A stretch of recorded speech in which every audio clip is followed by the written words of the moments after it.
Welcome to a new vlog. So I must have reviewed about a dozen different thermal cameras on my YouTube channel over the years, each with its own strengths and weaknesses, but one thing that's for sure is that they've been making small but consistent progress over the years in implementing more features, nicer features, and getting the price down. Today on my workbench I have the new ThermalMaster P3, which is their small form factor variant that connects to your smartphone. This camera will offer you 512 by 384 pixels SuperIR resolution, including adjustable manual focus lens for usable range between 8 mm and 80 meters, with -20 up to +600 degrees Celsius measurement range, which is an improvement over previous generations and makes it more useful for both general purpose inspection as well as close-up PCB electronics inspection.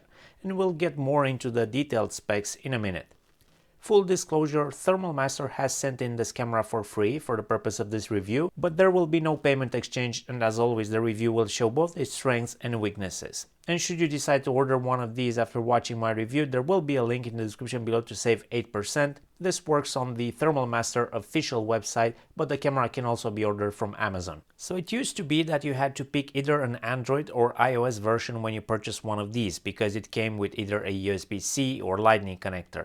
Well, not anymore, because the new P3 model works with both iPhone and Android devices, and it's not limited to just USB-C iOS devices, but also Lightning ones, because they include this adapter from USB-C to Lightning inside the package. And I really appreciate this because it makes the device truly universal. You can be an iPhone user, older or newer, doesn't matter, you can switch to an Android device and it will still work. So thumbs up to the ThermalMaster brand for making this happen.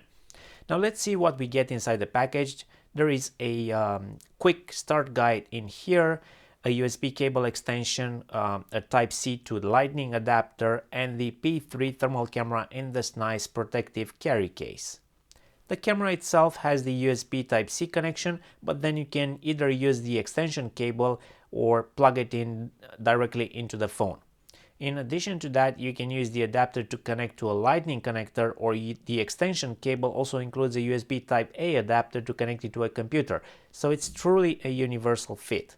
Let me know in the comments below if you know of any other camera model that does this currently. For me, it's the first time I'm seeing a camera with this kind of universal compatibility. The next interesting thing I noticed is that when you plug this in, and I'm on iOS by the way, if you don't already have the app installed, it will automatically prompt you to install the correct app, and it will take you to the right app in the App Store, which is pretty convenient, and I must say I have not seen this done before on an iOS device.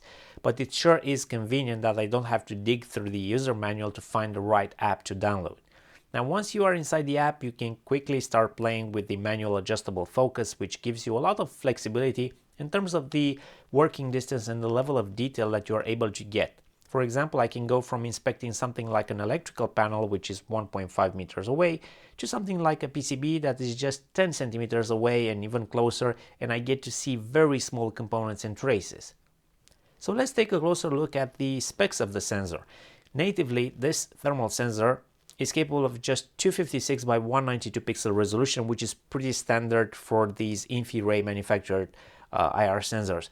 But through modern software algorithms, they boost that up to 512 by 384 pixels in software. And if you compare two such images side by side, at least what they claim is that you can see an increase in quality. But we'll put that to a test in a minute. Frame rate has remained the same as in previous generations, it's 25 Hz, plenty for this type of application.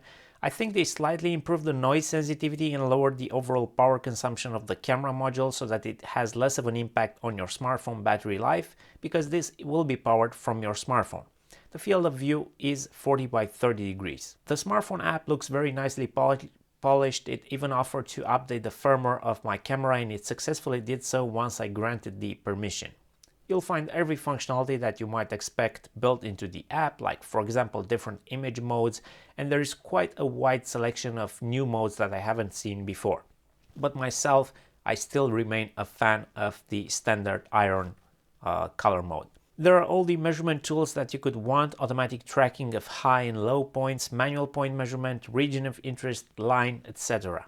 Then you can capture images or video, and at the top you can enable the resolution boost feature, and you can also manually trigger a shutter calibration. This is the typical PCB that I use for showcasing thermal camera capabilities because it's got an FPGA, some voltage regulators, a bunch of small 0201 and 0402 passives, the typical stuff that you might work with during PCB repairs. The benefit of having this manual focus adjustment is that I can get the camera very close to the PCB and just use the manual adjustment on the camera to bring everything in focus. This allows us to get a greater level of detail. We can, for example, see the silicon die inside this QFP package.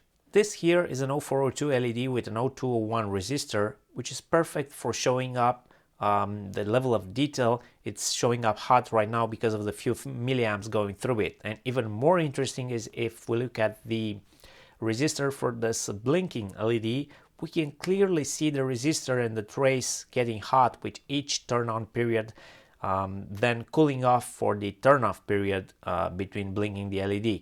Now, this is the kind of detail that this camera can offer, and this is what you need for electronics repair work.